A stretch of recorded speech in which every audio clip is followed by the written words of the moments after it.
नमस्कार दोस्तों, class 12 biology का चैप्टर 15 जो है जैव विविधता एवं संरक्षण है, इसे हम स्टार्ट कर रहे हैं। इससे पहले हमने चैप्टर 14 तक बता दिया है। चैप्टर 14 का भी कुछ भाग बाकी है और उसको भी हम एक साथ लेकर के चलेंगे। इसका मतलब है कि चैप्टर 14 और चैप्टर 15 को हम एक साथ बता रहे हैं। तो इस चैप्टर को हम शुरू कर रहे हैं, चैप्टर 15 जैव विविधता एवं संरक्षण। इसमें हमें पढ़ना क्या है? तो जैव विविधता के बारे में पढ़ना है। इसका मतलब है ये कि पृथ्वी पर बहुत सारी जीवों की जातियां ज्ञात हैं। एक जाति में सदस्यों की संख्या बहुत अधिक होती है और इस तरह से बहुत अधिक जीवों की जातियां ज्ञात हैं और एक से अधिक जीवों की जातियों का अध्ययन हम करते हैं, उसी को बोला जाता है जैव विविधता। अब ये जो जातियां हैं, यदि उसे उचित पर्यावरण न मिले, उचित आवास न मिले, उचित भोजन न मिले, संरक्षण न मिले, तो ये जातियां धीरे धीरे विलुप्त होने लगती है। तो आखिर में वो जातियां विलुप्त क्यों हो रही है, उसे बचाने के क्या कारण है, किस तरह से उसे संरक्षण किया जाए, इन सब चीज़ों के बारे में हमें इस चैप्टर में पढ़ना है। तो स्टार्ट कर रहे हैं और सबसे पहले हम ये जान लेते हैं जैव विविधता के बारे में। जैव विविधता, इसको इंग्लिश में बोला जाता है बायोडाइवर्सिटी। जैव विविधता को इंग्लिश में बोला जाता है क्या चीज़? तो बायोडाइवर्सिटी। और जैव विविधता दो शब्दों से मिलकर के बना है, एक है जैविक और दूसरा है विविधता। जैविक का मतलब होता है जीवों से, किससे? तो जीवों से। विविधता का मतलब होता है भिन्नता। तो इस पृथ्वी पर जीवों की बहुत सारी जातियां ज्ञात है और एक जाति में जितने भी सदस्य होते हैं सभी समान होते हैं, लेकिन अलग अलग जातियों में भिन्न भिन्न होते हैं। जैसे कि कुत्ते की बहुत सारी जातियां हैं, बिल्ली की बहुत सारी जातियां हैं, शेर की बहुत सारी जातियां हैं। तो यहाँ पे एक ही जीव की कई जातियां ज्ञात हैं। इसका मतलब है कि उनके सदस्यों के लक्षणों में भिन्नता है और इसी को हम कहेंगे क्या चीज़? विविधता। और जीवों के लक्षणों में भिन्नता आ रहा है, जीवों की जातियों में भिन्नता आ रहा है, इसी को कहा जाएगा क्या चीज़? तो जैव विविधता। इसे ही कहेंगे जैव विविधता। अब जीवों में ये जो विविधता है, भिन्नता है लक्षणों में, वह सदस्य की बात नहीं किया जा रहा है, जाति की बात किया जा रहा है। बहुत सारी जीवों की जातियां हैं, एक जाति में बहुत सारे सदस्य हैं। यदि सभी सदस्यों को ले लिया जाए तो यहाँ पे मिलियन में, कई मिलियन में सदस्य हमें देखने को मिलेंगे। उसी तरह से जातियाँ बहुत सारी हैं, एक जाति, एक जीव की कई सारी जातियाँ हैं और उनमें भिन्नता है, उनके सदस्यों के लक्षणों में भिन्नता है और इसे ही हम कहेंगे क्या चीज़? तो जैव विविधता। इसका मतलब ये है कि पृथ्वी पर जंतुओं और वनस्पतियों की जातियों में बहुत सारी भिन्नताएं देखने को मिलती हैं और इसी को बोला जाता है विभिन्नता। जैसे कि हमने बताया कि बिल्ली की बहुत सारी जातियां हैं, उसी तरह से कुत्ते की बहुत सारी जातियां हैं, उसी तरह से धान के पौधे की एक जाति नहीं है, कई सारी जातियां हैं, गेहूं के पौधों की बहुत सारी जातियां हैं। इन सभी जातियों में कुछ न कुछ अंतर होगा और इसी से वह भिन्न हो जाती है और इसी को हम कहते हैं क्या चीज़? तो जैव विविधता। तो संसार में सभी जीव, चाहे वो पेड़ पौधा हो या जंतु हो, एक दूसरे से जुड़ा हुआ है। सभी जीव जो है एक दूसरे से जुड़ा हुआ है, फिर भी उन सभी में भिन्नताएं देखने को मिलती है। यदि इस तरह की स्थिति न हो तो उनका जनजीवन बाधित होता है। यदि पर्यावरण सही न मिले, यदि उनके सही आवास न मिले तो उनका जनजीवन क्या हो जाता है? तो बाधित होता। और इससे जीवों में जब इस तरह की बाधाएं उत्पन्न होती है तो मानव में भी, मानव का जनजीवन भी प्रभावित होता है। तो इस तरह से इस पृथ्वी पर सभी जीव एक दूसरे से भिन्न है और इसी को बोला जाता है जैव विविधता। अब आते हैं यहाँ पे पृथ्वी पर भारत की जैव विविधता। पृथ्वी पर भारत की जैव विविधता क्या है, यानी कि इस पृथ्वी पर भारत में कौन से, किस तरह से जीव भिन्न है, कैसे जीव भिन्न है। तो एक संस्था आती है जिसे हम बोलते हैं IUCN, international union for conservation of nature and natural resources.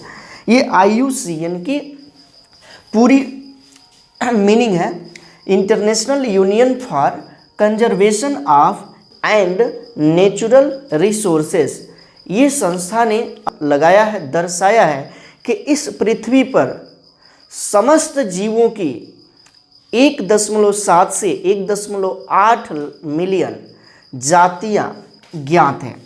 1.7 से 1.8 मिलियन जीवों की जातियां ज्ञात है। कितना? तो 1.7 से 1.8 मिलियन जाति की बात किया जा रहा है यहाँ पे, इनमें उपस्थित सदस्यों की नहीं, इतनी जीवों की जातियां ज्ञात है। और ये जीव एक जाति के सदस्य दूसरे से बिल्कुल भिन्न होंगे, एक जैसे नहीं होंगे। तो कहने का ये मतलब है कि पृथ्वी पर इतने जीवों की जातियां ज्ञात है। अभी भी बहुत सारे जीव है जिसको अभी खोजा नहीं गया है, जिसको खोजा गया है, जिसके बारे में अध्ययन किया जा रहा है, उनकी संख्या इतनी है, जीवों की जातियां उनकी संख्या इतनी है। अब बात किया जाए कि इतने जीवों में से यदि परसेंटेज निकाला जाए तो कितना जंतु होगा, कितना पौधा होगा। तो इतने में से 70% जंतुओं की जातियां हैं। किसकी जातियां हैं? तो जंतुओं की। उसके बाद से जो 22% है वह पादपों की जातियां हैं, यानी कि पौधों की। और जो शेष बच रही है 8%, यदि इसको 100 मान लिया जाए तो 70% जंतुओं की जातियां हैं, 22% पौधों की जातियां हैं और 8% जो है किसकी है? तो सूक्ष्म जीवों की, सूक्ष्म जीवों की जातियां हैं। इन 1.7 से 1.8 मिलियन को यदि हम निकालें, कितने जंतु है, कितने पौधे हैं और कितने सूक्ष्म जीव हैं, तो हमें ये देखने को मिलेगा। यदि हम मान लेते हैं कि हमारे पास 1000 जीवों की जातियां ज्ञात है, तो 1000 का 70% होता है कितना? तो 700। तो 700 जंतु है। 1000 का 22% होता है 220, तो 220 पौधे हैं। और 1000 का 8% होता है 80, यानी कि 80 सूक्ष्म जीव है। 80 क्या है? सूक्ष्म जीव।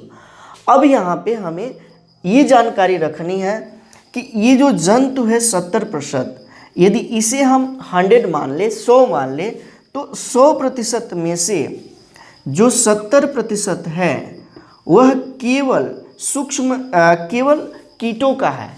किसका है? तो केवल कीटों का है, कीड़े मकोड़ों की जातियां हैं। कितना? तो 70% कीड़े मकोड़ों की जातियां हैं। यदि हम 700 का 70% निकालते हैं तो हो जाता है कितना? 490। 490। तो 490 जातियां किसकी है? कीड़े मकोड़ों की है, 490 जातियां। अब इसमें 700 में से 490 को माइनस कर दें तो मिलेगा कितना? 210। 210 में अन्य जंतु है, अन्य जंतु। इसका मतलब ये हुआ कि ये जो जंतु है, जंतुओं में से 70% जंतु की जातियां किस में है? कीड़े मकोड़ों में। 70% जंतुओं की जातियां किस में है? तो कीड़े मकोड़ों में है। इतनी बातें याद रखनी है। अब हम कहें कि पृथ्वी पर सबसे ज़्यादा किसकी जातियां हैं? किसकी जातियां हैं? तो पौधों की है, या सूक्ष्म जीवों की है, या अन्य जंतुओं की है, या केवल कीड़े मकोड़ों की है? तो सबसे ज़्यादा तो कीड़े मकोड़ों की जातियां हैं, 490। 490 का आंकड़ा ज़्यादा है। इन कीड़े मकोड़ों को एक संघ के अंतर्गत अध्ययन किया जाता है और जिसका नाम है क्या चीज़? तो आर्थ्रोपोडा। आर्थ्रोपोडा। तो आर्थ्रोपोडा के जो जीव होते हैं, सबसे अधिक जो जंतु है आर्थ्रोपोडा के ही है। तो इतनी बातें याद रखनी है कि कितने विविधता है जीवों में, कितनी भिन्नता है जीवों में। तो पृथ्वी पर 1.7 से 1.8 मिलियन जीवों की जाति अज्ञात है, जिसमें से 70% जंतु है, 22% पौधे हैं और 8% सूक्ष्म जीव है। जो 70% जंतु है उसमें से 70% क्या है, कीड़े मकोड़ों की जातियां हैं, जिसे आर्थ्रोपोडा कहा जाता है। तो यहाँ पे एक क्वेश्चन बनता है कि पृथ्वी पर सबसे ज़्यादा किसकी जातियां हैं, पौधों की है, सूक्ष्म जीवों की है, या अन्य जंतुओं की है, ये कीड़े मकोड़ों की है। तो सबसे ज़्यादा किसकी है, कीड़े मकोड़ों की है। अब भौगोलिक स्थिति से थोड़ा सा देखा जाए तो पूरे विश्व में जो भारत का क्षेत्रफल है वह है 2.4%। कितना, तो 2.4%।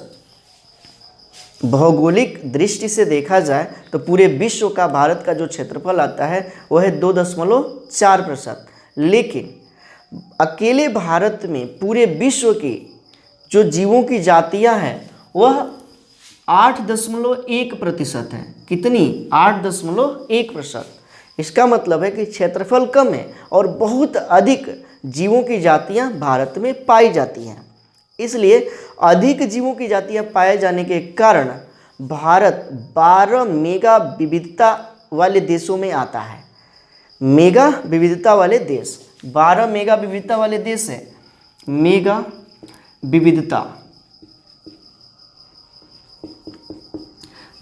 विविधता वाले देशों की संख्या है कितनी, तो 12, और इसमें एक कौन है, तो भारत है।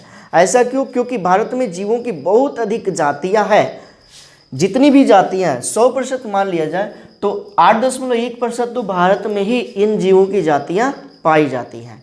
तो भौगोलिक दृष्टि से देखा जाए तो भारत विश्व का क्षेत्रफल में जो है 2.4% रखता है, और जिसमें कि पूरे विश्व का यदि जीवों का प्रतिशत ले लिया जाए तो 8.1% जीव भारत में पाए जाते हैं। इसलिए भारत 12 मेगा विविधता वाले देशों में आता है। यानी कि भारत पूरे विश्व में 12 मेगा विविधता वाले देश है। मेगा विविधता मतलब होता है कि जहाँ पे जीवों की बहुत अधिक जातियाँ हैं, उसी को हम कहेंगे मेगा विविधता वाला देश। और भारत भी उसमें क्या है, एक है। इतनी चीज़ें आप समझ लिए तो ये चीज़ आप हेडिंग बना लीजिएगा जैव विविधता, और इसमें लिखिएगा जैव विविधता शब्द मूलतः 2 शब्दों से मिलकर बना है, जैविक और विविधता।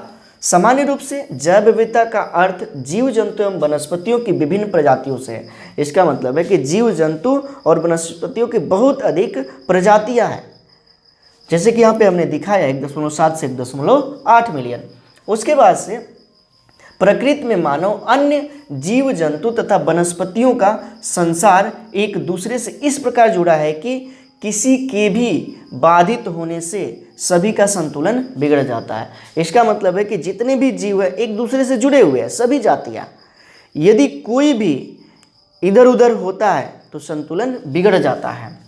अतः अंततः मानव जीवन कुप्रभावित होता है। वही बात हमने बताया इससे कि मानव जीवन क्या होता है, तो कुप्रभावित होता है। उसके बाद से आप हेडिंग बनाइएगा पृथ्वी पर भारत की जैव विविधता, और इस चीज़ को हमने स्क्रीन पे रख दिया है और उसे आप देख करके लिख सकते हैं। इसे हम बोल भी रहे हैं, लिखना है IUCN के अनुसार। IUCN का पूरा नाम लिख लीजिएगा, international union for conservation of nature and natural resources के अनुसार अब तक दर्शाई गई जंतु व पादपों की कुल संख्या 1.7 से 1.8 मिलियन के बीच है।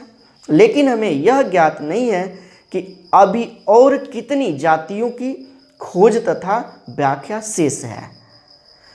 वर्तमान में पृथ्वी पर सभी आकलित जातियों में से 70% से अधिक जंतु है, जबकि शैवाल, कवक, ब्रायोफाइटा, आवृत बेजी तथा अनावृत बेजी जैसे पादपों को मिलाकर 22% से अधिक नहीं है। जंतुओं में कीट सबसे अधिक समृद्ध जातीय वर्ग समूह है, जो समस्त जंतु का 70% से अधिक है। फिर नेक्स्ट लाइन से लिखना है, यद्यपि भारत का भूमि क्षेत्र विश्व का केवल 2.4% है, लेकिन इसकी वैश्विक जातीय विविधता 8.1% है। यही कारण है कि संसार के 12 मेगा विविधता वाले देशों में भारत भी एक है। यानी कि संसार में मेगा विविधता वाले देश 12 है, उसमें से भारत भी एक है। ठीक, इतनी बातें आपने जान लिया। अब हम इसके आगे बढ़ेंगे। यदि आपको समझ में आ रहा है तो ज़रूर कमेंट के माध्यम से बताइएगा, और यदि अच्छा लग रहा है तो वीडियो को लाइक ज़रूर कर दीजिएगा, इसे अपने मित्रों में ज़्यादा से ज़्यादा शेयर कर दीजिएगा। तो इस चीज़ का आप स्क्रीनशॉट लीजिए, और उसके बाद से हम पढ़ेंगे जैव विविधता के प्रतिरूप। तो इसका आप स्क्रीनशॉट लीजिए। चलिए तब हम आगे बढ़ते हैं और जानेंगे जैव विविधता के प्रतिरूप। इसका मतलब ये होता है कि पृथ्वी पर जीवों की जातियां एक जैसी नहीं है सभी जगह। पृथ्वी पर जीवों की जातियां एक जैसी नहीं है, कहीं पर कम है तो कहीं पर अधिक है। तो अलग अलग जगहों पर जीवों की जातियों में भिन्नता है, उनकी संख्या कम या अधिक हो रही है। ऐसा क्यों, इसके बारे में हम अब बात करेंगे। इसका मतलब है कि जैव विविधता के प्रतिरूप की हम बात करेंगे। ठीक,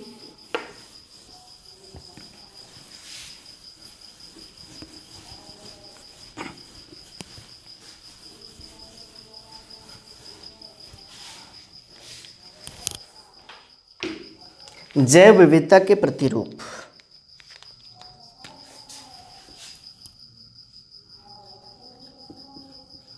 जैव विविधता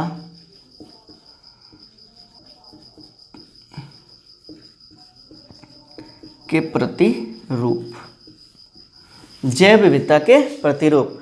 तो जैव विविधता पूरे विश्व में एक समान नहीं है, यही बात हमने कहा, भिन्न भिन्न है। ऐसा क्यों, तो इसके कारण हैं, इन कारण को हम अब बताएंगे। तो इसमें सबसे पहले हम जानेंगे अक्षांशीय प्रवणता। पहला, अक्षांशीय प्रवणता।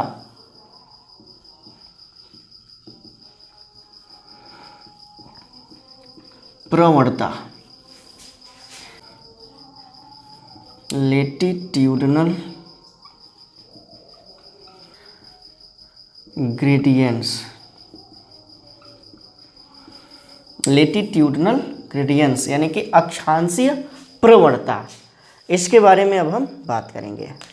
ध्यान से समझना है, इसमें कुछ जियोग्राफी आएगा और सभी बातों को बहुत ही अच्छे से समझना है, क्योंकि बहुत ही इम्पोर्टेंट है। यहाँ से हम समझेंगे कि विश्व में कहाँ पर जीवों की जातियाँ अधिक होगी और क्यों होगी, इसके बारे में हम बात करेंगे। अभी हमने बताया जैव विविधता के प्रतिरूप में कि इस पृथ्वी पर सभी जगहों पर जीवों की जातियां एक जैसी नहीं होती है, कहीं पर अधिक जीवों की जातियां हैं तो कहीं पे कम है। ऐसा क्यों, सबसे अधिक जीवों की जातियां अमेजन में पाई जाती हैं। ऐसा क्यों अमेजन में होता है, अमेजन में सबसे अधिक जीवों की जातियां क्यों होती है। भारत में जितनी जीवों की जातियां हैं वह न्यूयॉर्क में नहीं है, क्यों, इसके कारण है। तो इसके बारे में अब हम बात करेंगे। तो ये थोड़ा सा जियोग्राफी होगा और इसे आपको समझना होगा सभी बातों को ध्यान से। यहाँ पर हम बना रहे हैं विश्व का ग्लोब।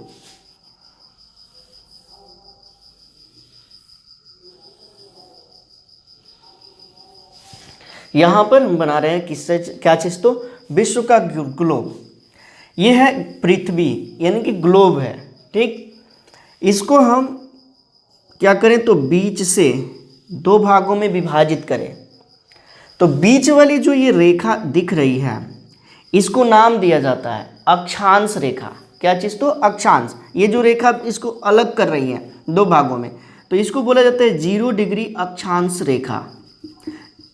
0 डिग्री अक्षांश रेखा, सभी बातों को नोट करना है। 0 डिग्री अक्षांश रेखा, इसी को नाम दिया जाता है विषुवत रेखा या भूमध्य रेखा। इसी को विषुवत रेखा भी कहते हैं, विषुवत रेखा, या इसी को नाम दिया जाता है भूमध्य रेखा।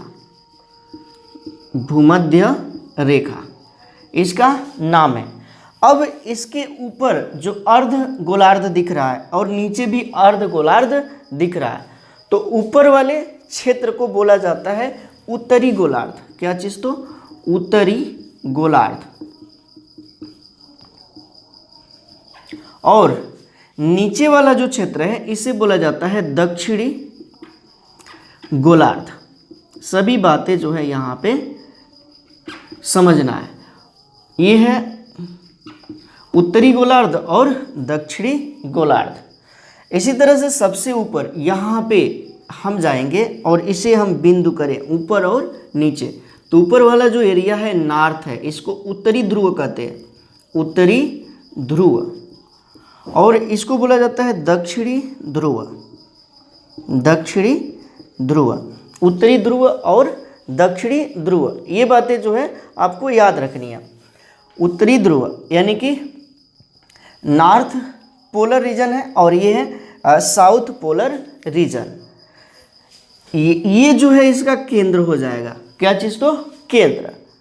और यदि हम केंद्र से सीधे जाएं, यदि हम ये जो ध्रुव है ध्रुव से केंद्र को मिला दें तो हमें यहाँ पर 90 डिग्री का कोण मिलेगा। कितने डिग्री का, तो 90 डिग्री का कोण बनेगा।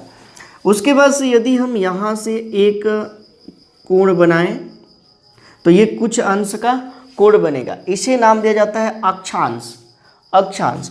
और इसको हम इससे रेखा खींचे तो इसे नाम दिया जाता है अक्षांश रेखा। क्या चीज़, तो अक्षांश रेखा। यदि हम यहाँ से बढ़ें और 1 डिग्री पर हम कोण बनाएं तो एक अक्षांश रेखा खींचेंगे, फिर 2 डिग्री पर दूसरी अक्षांश रेखा खींचेंगे। इस तरह से करते हुए यहाँ पे जाएंगे तो 90 डिग्री मिलेगा और 90 डिग्री पे यानी कि 90 अक्षांश रेखा हम खींचेंगे। यानी कि उत्तरी ध्रुव में जो अक्षांश रेखा की जो संख्या होगी वो कितनी होगी, 90 होगी। उसी तरह से हम नीचे दक्षिणी ध्रुव में भी 1 डिग्री पर इस तरह से रेखा खींचते जाएंगे तो हमें 90 अक्षांश रेखा मिलेंगे। कितने, तो 90 अक्षांश रेखा। अब कहा जाए कि एक ग्लोब में कुल कितने अक्षांश रेखा होते हैं, तो 90 दक्षिणी ध्रुव में है और 90 उत्तरी ध्रुव में, 90 दक्षिणी ध्रुव और 90 उत्तरी ध्रुव में। तो कितना हो गया, 180 हो गया, 180। और एक 0 डिग्री है, ये भी तो है 0 डिग्री प्लस 1, इसका मतलब हो जाएगा 181। तो टोटल कितने अक्षांश रेखा है एक ग्लोब में, तो है 180। तो आप अक्षांश रेखा, अक्षांश और इस पर कौन सा कोण बन रहा है, 0 डिग्री अक्षांश रेखा, विषुवत रेखा या भूमध्य रेखा, उत्तरी ध्रुव दक्षिणी ध्रुव के बारे में जान गए। ठीक, इतनी बातें जो है आप जान लिए। अब हम आगे बढ़ेंगे और किस एरिया को हम क्या कहेंगे इसके बारे में हम जानेंगे। तो ये चीज़ हम थोड़ा सा इसे मिटाएंगे।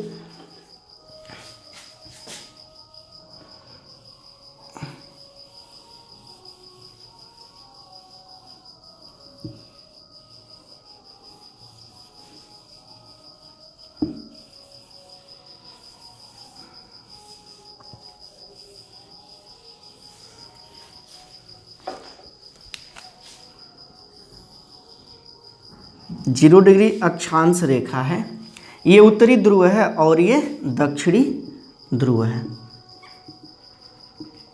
दक्षिणी ध्रुव। तो यहाँ पे उत्तरी और दक्षिणी ध्रुव पर सूर्य का प्रकाश नहीं पड़ता और वर्ष भर यहाँ पे हिमाच्छादित होता है, यानी कि बर्फ से ढका रहता है। ध्रुव पोलर रीजन जो है बर्फ से ढका रहता है। और जैसे कि अंटार्कटिका रीजन, यदि हम ये जो अक्षांश रेखा है 0 डिग्री या भूमध्य रेखा है या विषुवत रेखा, इस विषुवत रेखा से यदि हम ध्रुवों की ओर जाएं तो जीवों की जो संख्या है, जीवों की जातियों की संख्या वह घटती है। यदि हम ध्रुव से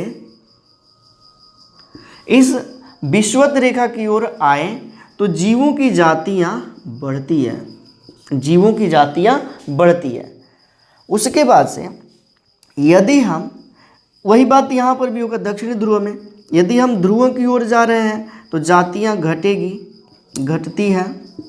और यदि हम ध्रुव से विषुवत रेखा की ओर जाएं तो जातियां क्या होती हैं, तो बढ़ती हैं। इतनी बातें याद रखनी है। घटती हैं और बढ़ती हैं, कब घटेगी और कब बढ़ेगी। तो यदि हम ध्रुवों की ओर जाते हैं विषुवत रेखा से तो जीवों की जातियां में कमी आती है, और यदि हम ध्रुवों से विषुवत रेखा की ओर जाते हैं तो जीवों की जातियां में क्या होती हैं, वृद्धि होती है। ये बातें जो है याद रखनी है।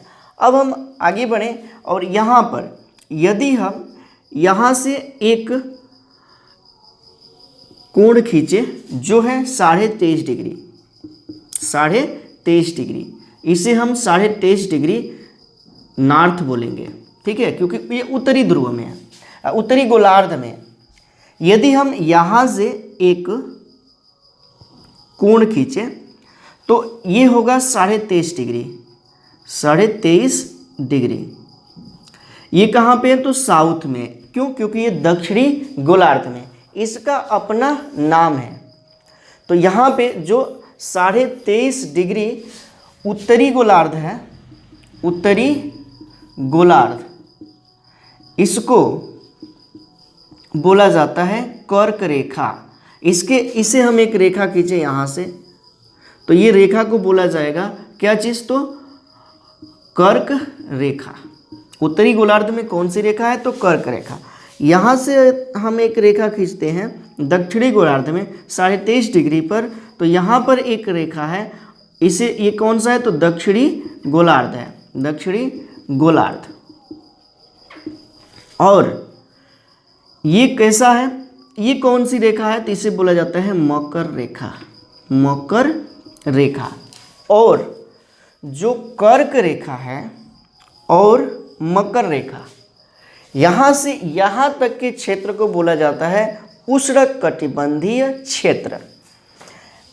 मकर रेखा से या कह सकते हैं कि विषुवत रेखा से 23.5 डिग्री उत्तरी गोलार्ध में और 23.5 डिग्री दक्षिणी गोलार्ध वाले क्षेत्र को बोला जाता है क्या चीज़, तो उष्णकटिबंधीय क्षेत्र, उष्णकटिबंधीय क्षेत्र।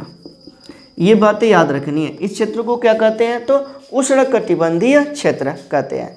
और उष्णकटिबंधीय क्षेत्रों में जीवों की सबसे अधिक जातियां पाई जाती हैं। यहाँ पे सबसे अधिक जातियां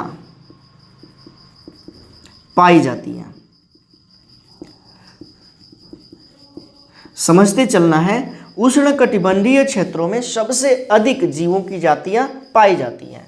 क्यों, क्योंकि ये विषुवत रेखा के निकट हैं, विषुवत रेखा के निकट। और विषुवत रेखा से जैसे ही दूर जाते हैं ध्रुवों की ओर तो जातियां घटती हैं, यानी कि ध्रुवों पर जीवों की जातियां नहीं पाई जाती हैं, या कह सकते हैं बहुत कम पाई जाती है। यहाँ पे जनजीवन नहीं होता। ऐसा क्यों, क्योंकि जो पोलर रीजन है वहाँ पे वर्ष भर बर्फ से वो ढका रहता है, सूर्य का प्रकाश नहीं पड़ता। तो वर्ष भर जो है यहाँ पे क्या होता है तो बर्फ बना रहता है, इसलिए यहाँ पर जीवों की जातियाँ नहीं होती है या कम होती है। कहाँ पे, पोलर रीजन में। वही जो ये विषुवत क्षेत्र है, इन क्षेत्रों में क्या होता है तो जीवों की जातियाँ ज़्यादा पाई जाती हैं। और यहाँ पे क्या है तो उष्णकटिबंधीय क्षेत्र इसको बोला जाता है। उष्णकटिबंधीय क्षेत्र विषुवत रेखा से 23.5 डिग्री उत्तरी गोलार्ध और 23.5 डिग्री दक्षिणी गोलार्ध वाले क्षेत्र को बोला जाता है। तो इतनी बातें जो है आप समझ लिए। क्या होता है अक्षांश रेखा, क्या होता है अक्षांश, कहाँ पे जीवों की जातियाँ ज़्यादा, कहाँ पे जीवों की जातियाँ कम, कब बढ़ेगा कब घटेगा, इसके बारे में। जैसे कि एक जगह है जो है क्या चीज़, कोलंबिया, जो कि यहाँ पर पाया जाता है। यहाँ पे क्या है तो कोलंबिया, कोलंबिया। यह जो कोलंबिया है वह विषुवत रेखा के निकट है। और यहाँ पर पक्षी की जातियाँ सबसे अधिक पाई जाती हैं, 1400। कितनी जातियाँ हैं पक्षी की तो 1400 जातियाँ यहाँ पे पाई जाती हैं कोलंबिया में। वही यदि हम ध्रुव की ओर बढ़ते हैं, ध्रुवों की ओर, तो यहाँ पे है ग्रीनलैंड, 71 डिग्री पर है क्या चीज़ तो ग्रीनलैंड। और यहाँ पर केवल 56 ही पक्षी की जातियाँ हैं। तो देखा जा रहा है कि जो ये विषुवत रेखा है या भूमध्य रेखा, उसके नज़दीक वाले जगह पर पक्षी की जाति ज़्यादा है और ग्रीनलैंड यहाँ पर पक्षी की जाति कम है। वही बात किया जाए भारत का, तो भारत यहाँ पे आता है उष्णकटिबंधीय क्षेत्रों में आता है। कहाँ पे? उष्णकटिबंधीय क्षेत्रों में आता है भारत, यहाँ पे इस क्षेत्र में। और इसलिए भारत में पक्षी की जो जातियाँ हैं वो कितनी है? तो 1200 है। कितनी है? तो 1200 है। अब बात किया जाए अमेजन में, तो अमेजन में विश्व का सबसे ज़्यादा जीवों की जातियाँ पाई जाती हैं। अमेजन कहाँ पे है? तो दक्षिणी अमेरिका में स्थित है। अमेजन यहाँ पे स्थित है, जो कि ये स्थान है कौन सा? तो कहाँ पे है ये? तो विषुवत रेखा के निकट। और यहाँ पर अमेजन में सबसे ज़्यादा जीवों की जातियाँ ज्ञात है। तो सबसे ज़्यादा जीवों की जातियाँ कहाँ पर स्थित है? तो अमेजन में। ये चीज़ जो है पूछा जाता है। इतनी चीज़ें आप समझ लिए कि जीवों में विविधता किस तरह से है। हम ग्लोब के हिसाब से भी जान लिए कि कहाँ पे किस तरह से हम बढ़ेंगे, ध्रुवों की ओर जाएंगे तो जीवों की जातियाँ क्यों घटेगी। क्योंकि यहाँ पे क्या होता है? तो डिग्री कोण बढ़ता है। जैसे जैसे हम ध्रुवों की ओर जाते हैं, जो कोण है वह बढ़ता है, अक्षांश जो है बढ़ता है। और बढ़ने के साथ साथ अक्षांश जैसे ही बढ़ता है, डिग्री जैसे ही बढ़ता है, तापमान में कमी आती है, क्योंकि वहाँ पर सूर्य का प्रकाश पहुँच नहीं पाता है और इसलिए वहाँ पे जीवों की संख्या में कमी आती है। और ये जो रीजन है, विषुवत रेखा वाला क्षेत्र है, उष्णकटिबंधीय क्षेत्र है, यहाँ पर जीवों की जातियाँ बहुत अधिक पाई जाती है उष्णकटिबंधीय क्षेत्रों में। तो इतनी चीज़ें आप समझ लिए होंगे, उम्मीद है कि। और यही चीज़ हम बोलेंगे, आपको लिखना होगा।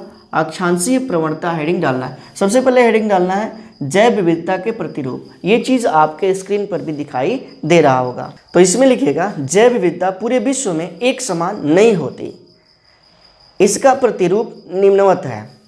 पहला हेडिंग डालना है इसमें अक्षांशीय प्रवणता यानी कि लैटिट्यूडिनल ग्रेडियंट्स। और इसमें लिखना है जंतु एवं पादपों की विविधता संपूर्ण विश्व में समान न होकर असमान वितरण प्रदर्शित करती है। सामान्यतः भूमध्य रेखा से ध्रुवों की ओर जाने पर जाति विविधता घटती है।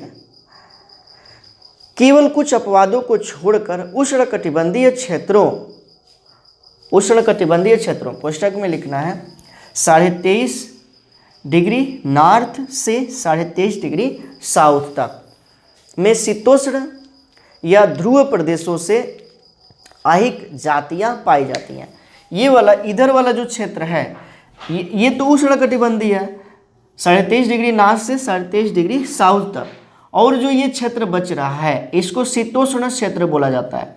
शीतोष्ण, जैसे कि इसे उष्णकटिबंधीय बोला जाता है तो इसको शीतोष्ण क्षेत्र बोला जाता है। ये भी बात याद रखना है, शीतोष्ण क्षेत्र कौन सा है। ठीक, तो आगे से लिखना है भूमध्य रेखा के समीप कोलंबिया में 1400 पक्षी जातियां, जबकि न्यूयॉर्क जो कि 41 डिग्री उत्तर में है 105 पक्षी जातियां, वह ग्रीनलैंड जो कि 71 डिग्री उत्तर में केवल 56 पक्षियों की जातियां ज्ञात हैं। तो यहाँ पे 41 डिग्री है और ये है ग्रीन कौन सा, तो ये है न्यूयॉर्क 41 डिग्री और ये है कौन सा, तो New York.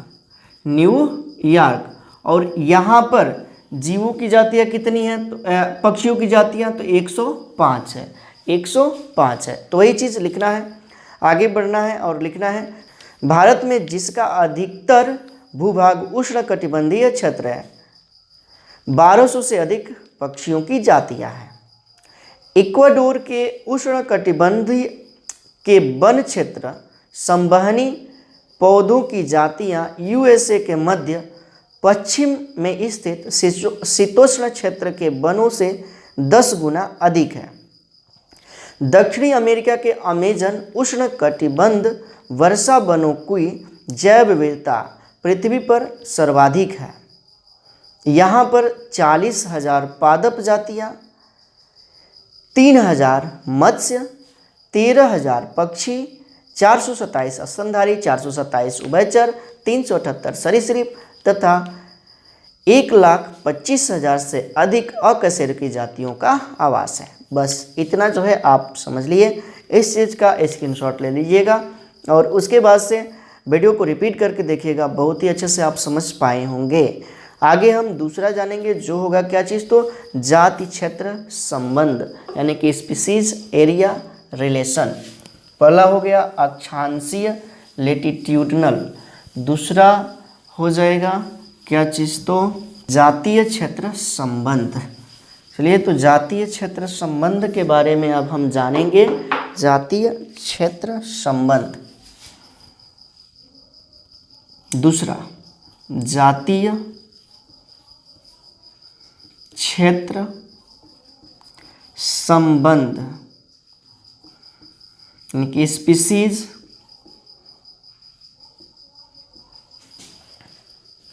Area relation, species area relation, जातीय क्षेत्र संबंध।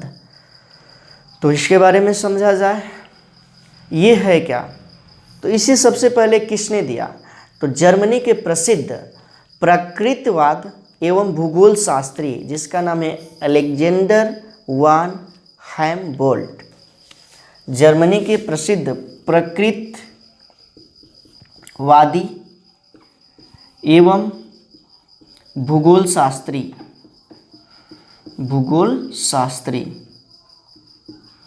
जिसका नाम है क्या चीज़, तो अलेक्जेंडर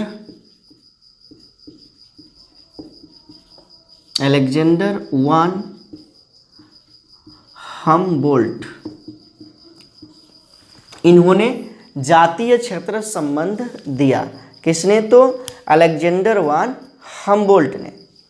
ये अमेरिका के वनों के गहन अन्वेषण के समय इन्होंने कुछ सीमा दर्शाया कि जीवों की जातियां क्षेत्र बढ़ने के साथ, क्षेत्रफल बढ़ने के साथ बढ़ती हैं।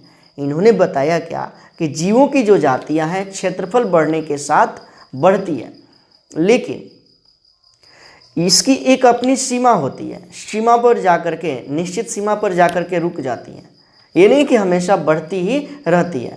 तो यदि एरिया बढ़ता है तो जीवों की जातियां बढ़ती है, ये बात इन्होंने बोला था। किसने, तो प्रकृतिवादी एवं भूगोल शास्त्री जिसका नाम है अलेक्जेंडर वान हम्बोल्ट।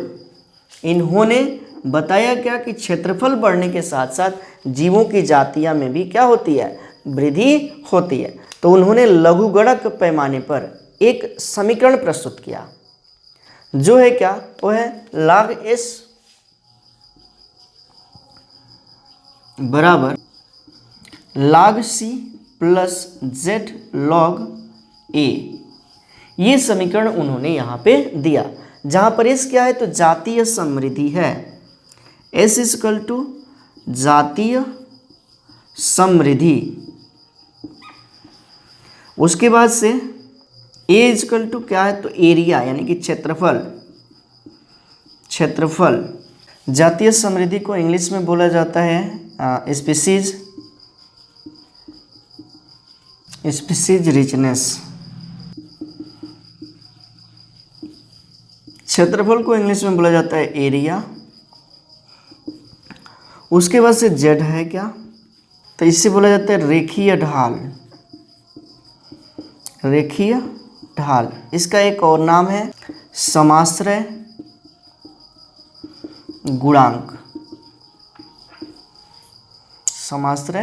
गुणांक। इसको इंग्लिश में बोला जाता है रिग्रेशन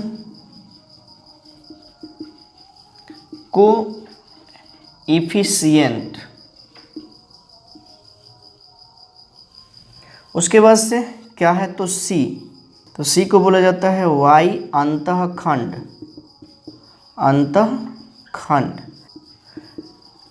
इंटरसेप्ट।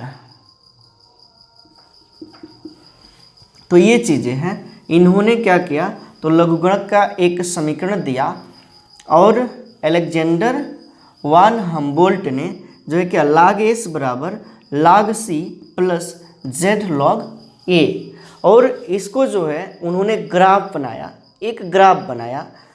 इस ग्राफ को हम यहाँ पे बनाते हैं।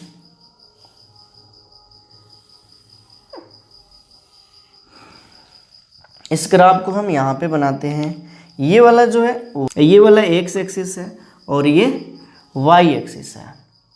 यहाँ पर है एरिया और यहाँ पे क्या है, तो स्पीसीज रिचनेस है।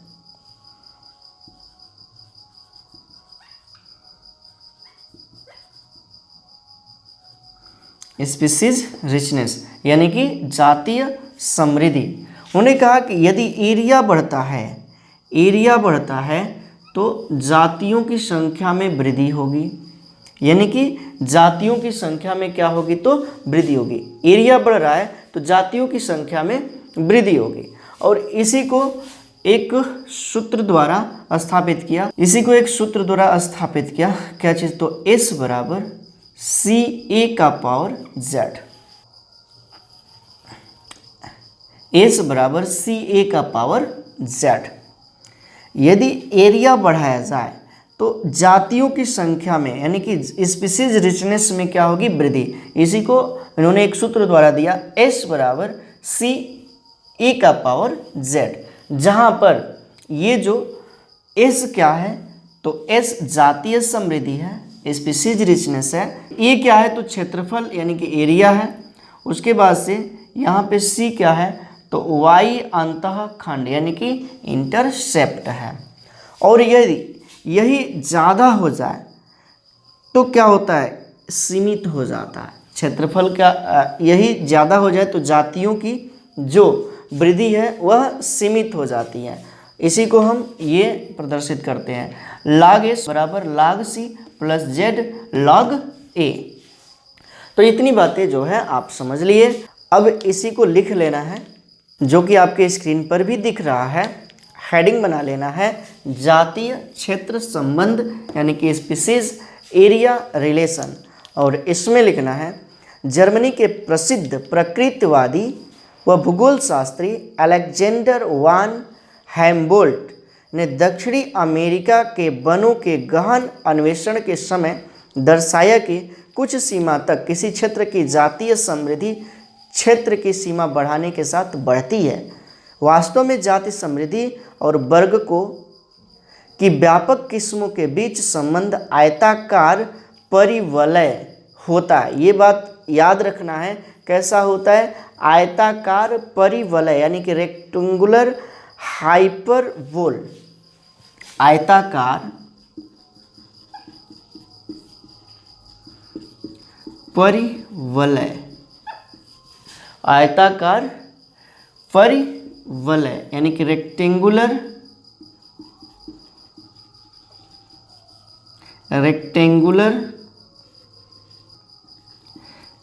हाइपरबोल।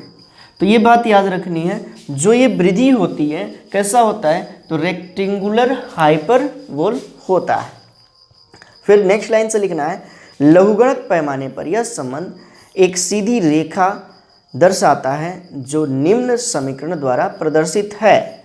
ये समीकरण को यहाँ पे लिख लेना है और जहाँ करके लिखना है, जहाँ s बराबर जातीय समृद्धि यानी कि स्पीसीज रिचनेस, a बराबर क्षेत्रफल यानी कि एरिया, उसके बाद से z बराबर रेखीय ढाल यानी कि समाश्रय गुणांक, इसको इंग्लिश में बोला जाता है रिग्रेशन कोएफिशिएंट्स। उसके बाद से c बराबर हो जाएगा y अंतःखंड यानी कि इंटरसेप्ट। इतनी चीज़ें लिख लिया गया। और कुछ बातें इससे रिलेटेड, जहाँ z का मान सामान्य रहता है यानी कि z का मान सामान्य क्षेत्र के लिए, जहाँ पे क्षेत्र सामान्य हो, बढ़ नहीं रहा हो, क्षेत्रफल बढ़ नहीं रहा हो, वहाँ के लिए ये जो जातियों की वृद्धि का परास होता है वह 0.1 से 0.2 होता है।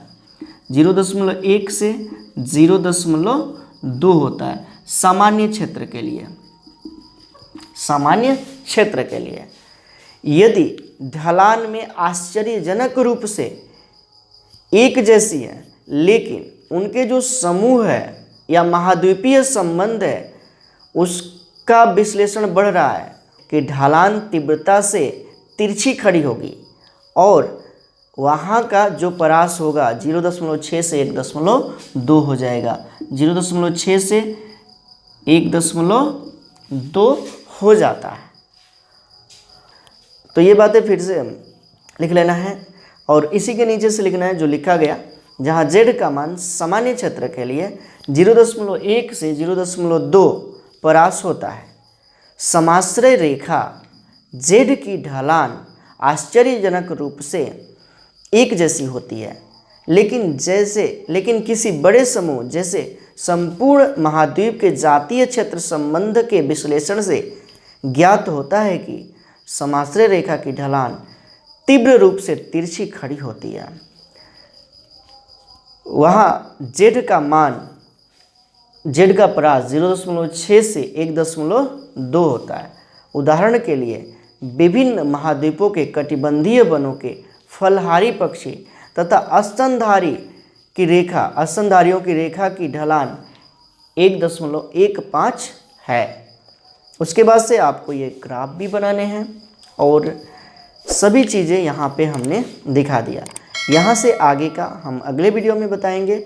इस वीडियो में इतना ही रहने देते हैं। उम्मीद है कि आप लोगों को समझ में आया होगा, और समझ में आता है तो ज़रूर वीडियो को लाइक कीजिएगा और इसे अपने मित्रों में ज़्यादा से ज़्यादा शेयर कीजिएगा। नेक्स्ट वीडियो में बहुत ही जल्द मिलेंगे। तब तक के लिए थैंक यू फॉर वॉचिंग। जुड़े रहिए नारायण सर क्लासेस के साथ।